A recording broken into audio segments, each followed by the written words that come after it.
So, Donald Trump just lost his final Supreme Court appeal to block the release of his financial records. And now he's facing an ultimatum that's never been issued to a former president in American history: comply within 72 hours or face jail time for contempt. And what triggered this crisis? His own lawyer's decision to file what the court called a frivolous emergency stay that delayed proceedings for 2 weeks while Trump's accountants were already under subpoena. The Chief Justice didn't mince words in the denial, stating that further attempts to obstruct lawful court orders would result in immediate sanctions, including potential incarceration. This isn't just another legal setback or procedural loss. We're talking about the Supreme Court explicitly threatening a former president with jail time for defying judicial authority. And trust me, the 72-hour countdown that started the moment that order was issued is sending absolute shockwaves through Trump's legal team and MAGA world alike.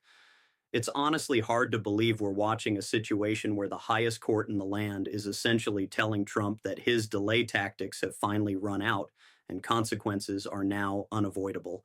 Let me fill you in on what's been happening. This battle over Trump's financial records has been grinding through the courts since 2019, when Manhattan District Attorney Seance first subpoenaed 8 years of Trump's tax returns and financial statements as part of a criminal investigation into potential bank fraud and tax violations. Trump fought it every step of the way. His legal team argued executive privilege, claimed presidential immunity, insisted it was politically motivated prosecution, and filed appeals in every jurisdiction possible. The case went to the Supreme Court once already in 2020, and the court ruled against Trump, saying presidents aren't above the law.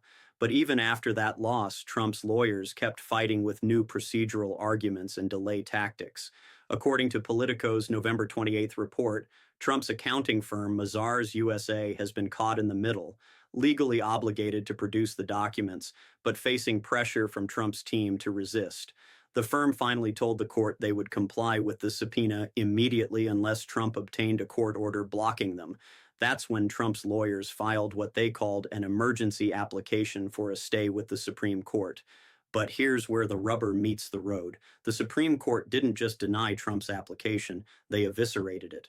According to CBS News reporting from November 29th, Chief Justice John Roberts, writing for the majority, stated that Trump's petition lacked any credible legal basis, relied on arguments already rejected multiple times, and appeared designed solely to delay compliance with lawful judicial orders.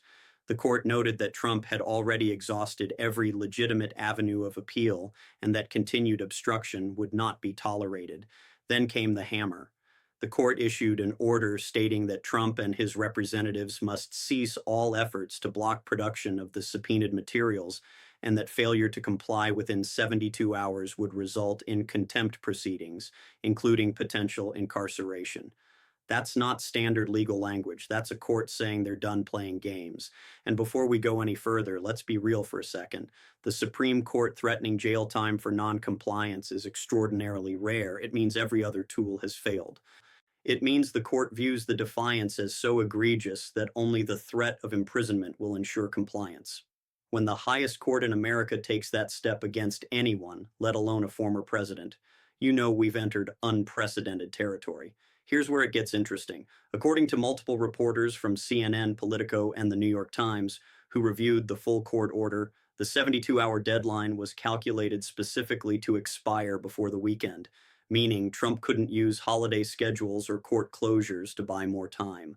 The order explicitly stated that Mazars USA must produce all subpoenaed documents to the Manhattan DA's office no later than 5 p.m. Eastern on December 1st, and that any attempt by Trump or his representatives to interfere with that production would trigger immediate contempt sanctions.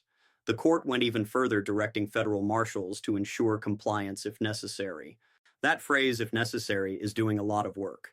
It means if Trump's team tries any last-minute maneuvers, federal law enforcement has been pre-authorized to act. The bombshell came when legal experts started explaining what this actually means.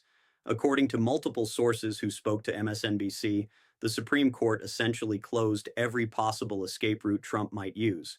He can't file another appeal because the court explicitly stated This order is final and not subject to further review.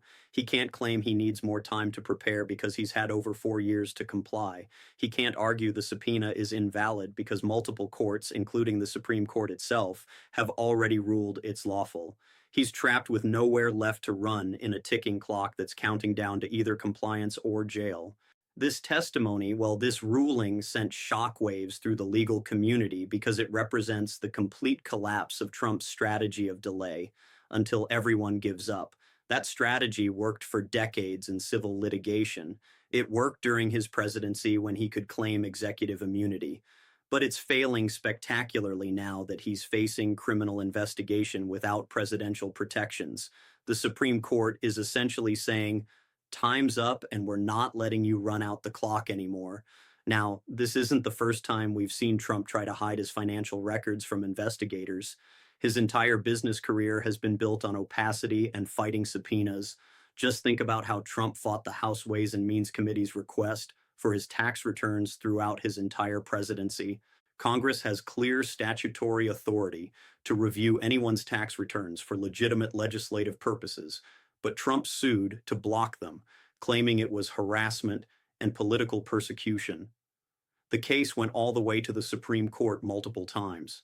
Trump's lawyers filed emergency stays, temporary restraining orders, and preliminary injunctions. Each time they lost, they'd find another procedural angle to delay. It took 4 years and multiple court defeats before those returns were finally released in December 2022, and they revealed exactly what Trump didn't want anyone to see: massive losses, questionable deductions, and potential tax avoidance schemes. Then there was his fight against the New York Attorney General's civil investigation into the Trump Organization's financial practices. Attorney General Letitia James subpoenaed documents and testimony from Trump and his children. Trump's team fought it with every tool available, claiming the Fifth Amendment, arguing attorney-client privilege, insisting the investigation was politically motivated. They lost repeatedly, but each loss bought more time. The civil trial finally happened in 2023, and the judge found Trump liable for massive fraud, essentially confirming that all the delay tactics were designed to hide evidence of wrongdoing. And let's not forget Trump's decades-long battle to keep his tax returns private during the 2016 campaign and throughout his presidency. Every modern presidential candidate since Nixon released their returns voluntarily. Trump refused, claiming he was under audit and couldn't release them. Even though IRS officials confirmed audits don't prevent disclosure, he fought congressional subpoenas, state law requirements, and media pressure for years. The returns finally came out, and they showed he paid $750 in federal income taxes in 2016 and 2017, $0 in many other years, and claimed over $70 million in questionable tax refunds. The pattern is clear. Trump fights transparency with everything he's got because his financial records reveal things he desperately wants hidden. Now, it looks like the Supreme Court has decided Trump's strategy of endless litigation to avoid accountability has finally met its match. The 72-hour ultimatum isn't just about these specific financial records. It's about whether the legal system can compel compliance from someone who's made defying court orders his standard operating procedure. So what specifically did the Supreme Court say that makes this so devastating for Trump? Let's break it down. According to legal analysts who reviewed the full order, the court made several critical findings. First, they stated that Trump's emergency application contained no new legal arguments and simply rehashed claims that had been rejected by lower courts and by the Supreme Court itself in previous rulings. The court noted this constituted an abuse of the judicial process. That's significant because it means future courts can cite this order to reject Trump's delay tactics in other cases. He's now on record as someone who files frivolous appeals just to buy time. Now here's the kicker. The court went further and stated that Trump's pattern of obstruction had reached a level that threatened the integrity of the judicial system itself. They wrote that allowing one individual, regardless of former position or current political influence, to indefinitely delay compliance with lawful subpoenas would undermine public confidence in equal justice under law. That's not just rejecting an appeal. That's the Supreme Court saying Trump's behavior is so corrosive to the rule of law that they're drawing a hard line. The order then spelled out the consequences in unusually specific terms. According to CNN's legal analyst Jeffrey Toobin, The court's language about contempt proceedings and potential incarceration was remarkably direct for a Supreme Court order. Usually, courts speak in measured technical language. This order read more like a final warning: comply now or face immediate consequences with no further chances to appeal or delay. The legal mechanism the court invoked is what makes this so serious. Contempt of court can be civil or criminal. Civil contempt is designed to compel compliance and typically involves fines that escalate until you cooperate. Criminal contempt is designed to punish defiance and can result in jail time regardless of whether you eventually comply. The Supreme Court's order explicitly mentioned both forms, meaning Trump could face fines and incarceration simultaneously. According to former federal prosecutor Andrew Weissman, who appeared on MSNBC on November 29th, the Supreme Court structured this order specifically to prevent Trump from simply paying fines and continuing to defy the subpoena.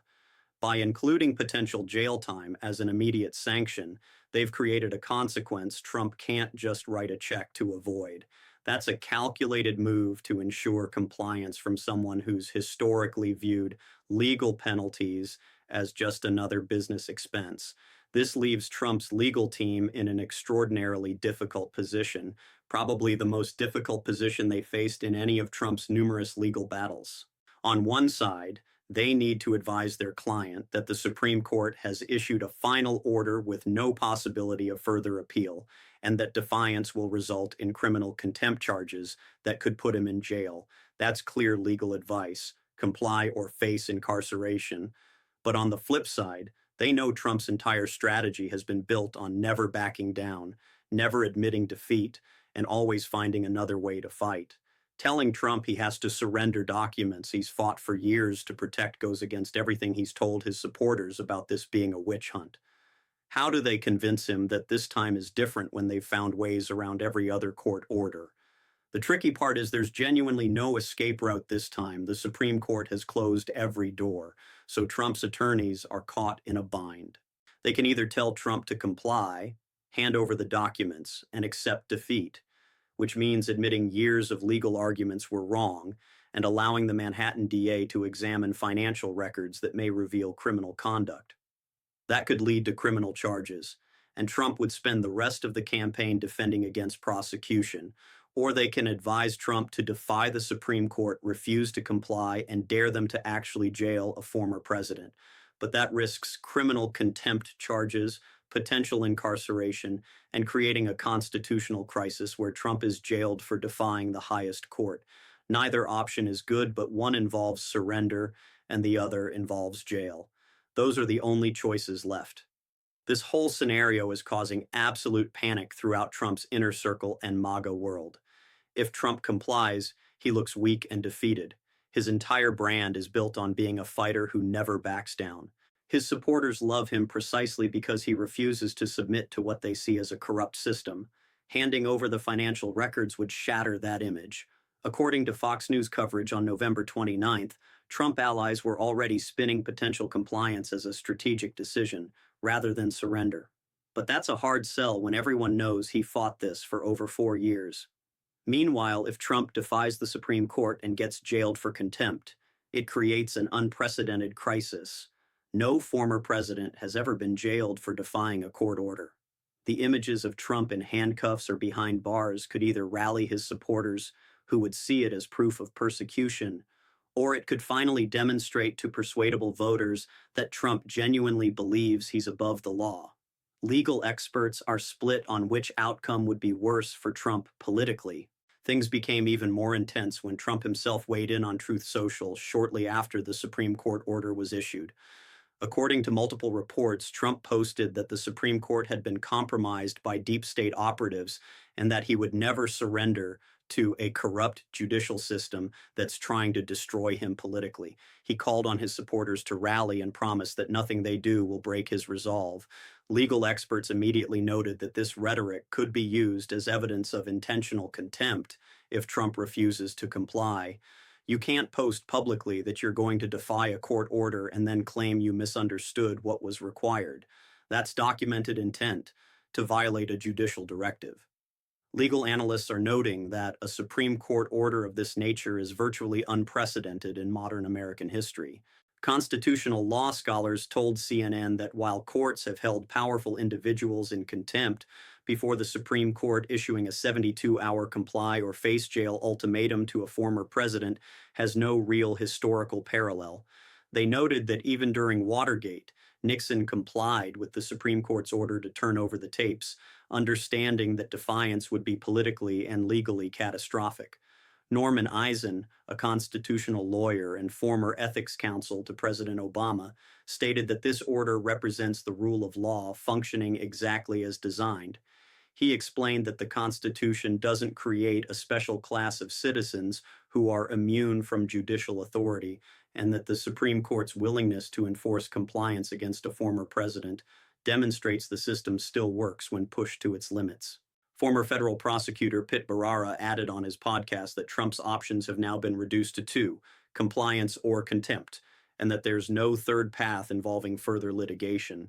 He noted that the Supreme Court's language was deliberately chosen to foreclose any argument that Trump can make additional appeals or seek stays from lower courts. The order is final, immediate, and enforceable starting now. Joyce Vance, former U.S. attorney and MSNBC legal analyst, explained that the Manhattan DA's office has been preparing for this moment for months.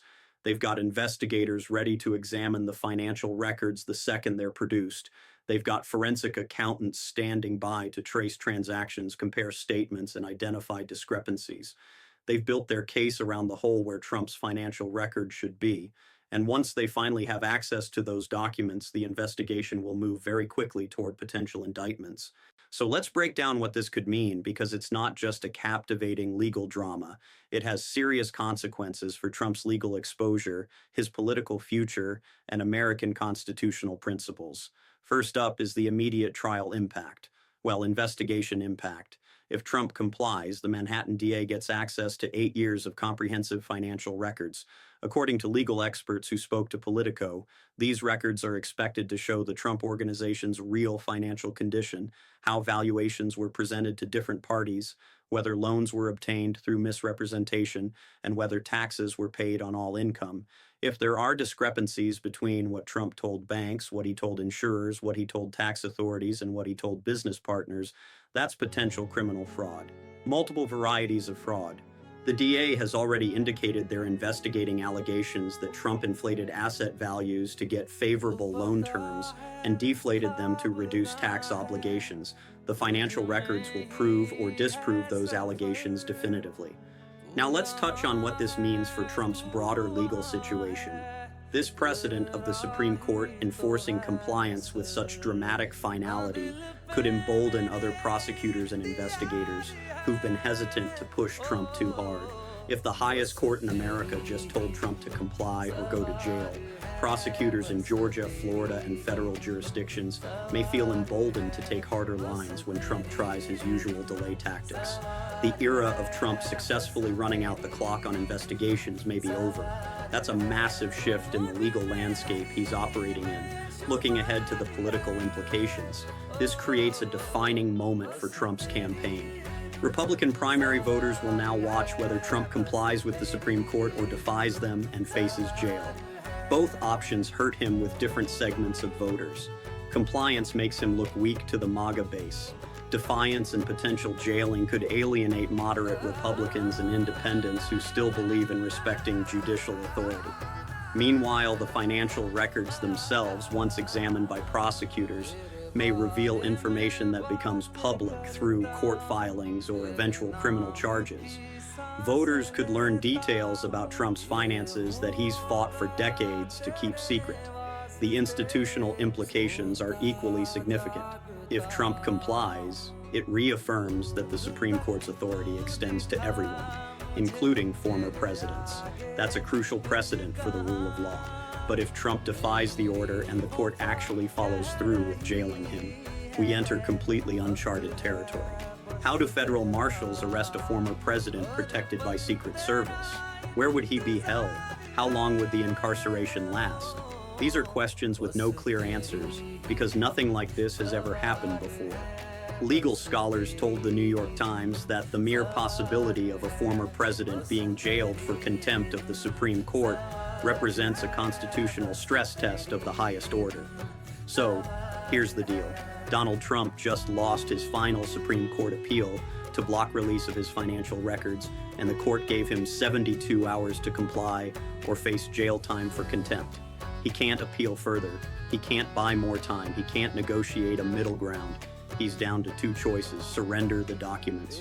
He's fought for years to hide or defy the Supreme Court and become the first former president in American history jailed for contempt. This isn't just about Trump's financial records.